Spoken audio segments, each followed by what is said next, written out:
People are asking me, what am I doing to keep my immune system strong with all this coronavirus craziness?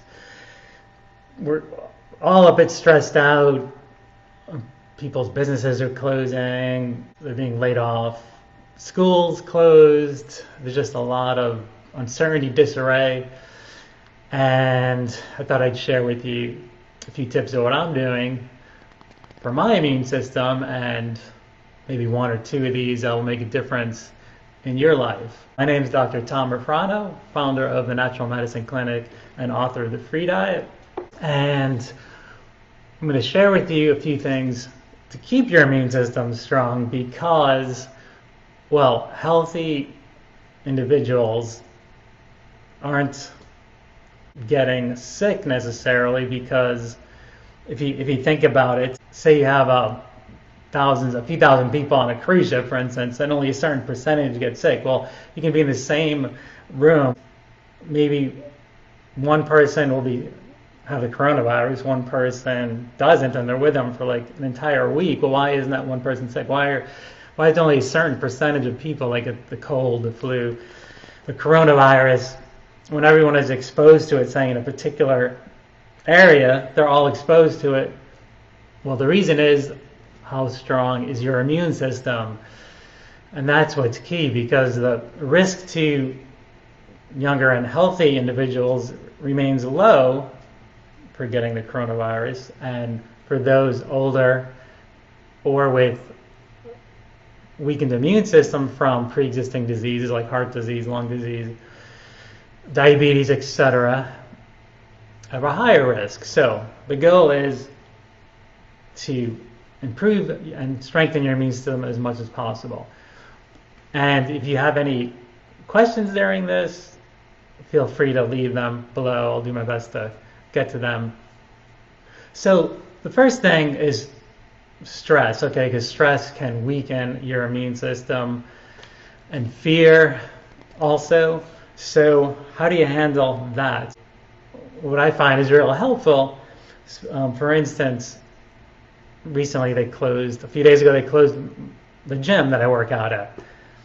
Now, I have been working out every day, either on the elliptical or with the gym lifting weights, for years, and I've only skipped a day, like say when I go to travel.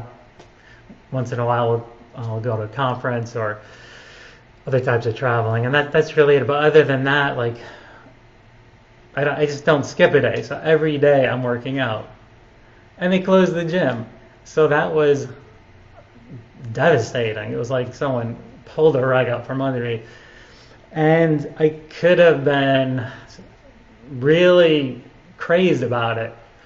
So the question is, like, what are you focusing on? So what can I focus on in this situation? Well, I could focus on how terrible this is, and it's ridiculous, and all this stuff. Why did I have to do this?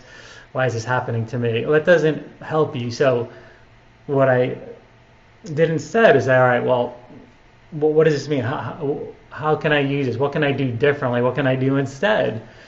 So, well, I can go out for a walk every morning, get some fresh air.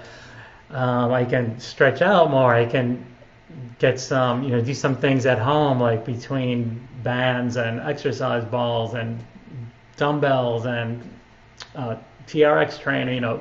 I can do all these things at home, and it's not going to be the same. It'll be different, but so maybe I'm due for a change. Maybe my daughter or wife can go with me on walks in the morning, so we can do this together. I mean, so how can this benefit me? How can this work out for the best? How can I make the best of this? All these questions, the questions you ask yourself, can really make a huge difference. So, changing your focus is really important. The other thing, while we're talking about these gyms shutting down, yes, you still want to exercise. So just because your gym is shut down doesn't mean you can't, because exercise is a great outlet and a great way to relieve stress and improve your immune system. So getting outside and sunshine also is really helpful, as we've talked about before. Sleep is so important. This is one of the most important things you can do. It doesn't cost anything to do this right. It does require a lot of people to create a new habit. For me, this has been a struggle for quite a while because going through school, used to going to bed very late, 12, 1 a.m. or later, and then it just kind of lasted when I started practicing. It does require setting a new habit. So some years ago, I decided, all right, by 11, I'm going to get to bed. And it required, and the reason why that's important is sleep, the time does matter. So going to bed as close to 10 p.m. as possible is so important, because between 10 p.m. 2 a.m. there's a lot of deep sleep regeneration that takes place. So it's so important to get to bed as close to 10, I mean certainly by 11, so that you're getting that restorative sleep much more so than going to bed, say, at 1 and getting up at 8 or 9. There's no comparison, and you'll feel great. You do have to set a habit. So if you want to go to bed by 11, if that's a stretch for you, start by 10. 10, I'm shutting down all electronics, everything else, and I'm just focusing on getting ready for bed, winding down, so that you can set that habit that takes a good 21 days in a row to really stick to it. So sleep can make a huge difference. I follow the free diet, which is the diet I came up with that's free of not only gluten, but gluten, grain, sugar, yeast, a lot of those highly allergenic and inflammatory foods that, by avoiding those, can really help improve your gut and thyroid, help improve energy, and enhance your immune system. I have a link to a copy of phase 1 of the free diet below. I'll put that. So there are over 80 different foods you can have, because people often say, well, if I can't have gluten, grain, sugar, yeast, dairy, eggs, soy, legumes, nightshades, and processed foods, what else is there? Well, there is a lot. So check that out, because that can really help as well. And supplements, the supplements I'm taking are what I call the functional 5 multi-fish oil, vitamin D, magnesium, probiotics. And I take 5,000 of vitamin D with K2. Probiotics, I take at least 100 billion, up to 350 billion a day, and then magnesium, fish oil, and multi, like I said. Zinc, I'm taking an extra 20 to 30 milligrams a day. There's silver, immunosilver. I spray that. These days I spray that in my mouth periodically throughout the day. NAC, N-acetylcysteine, I'm taking as well. I take 2 a day of those. And immune support.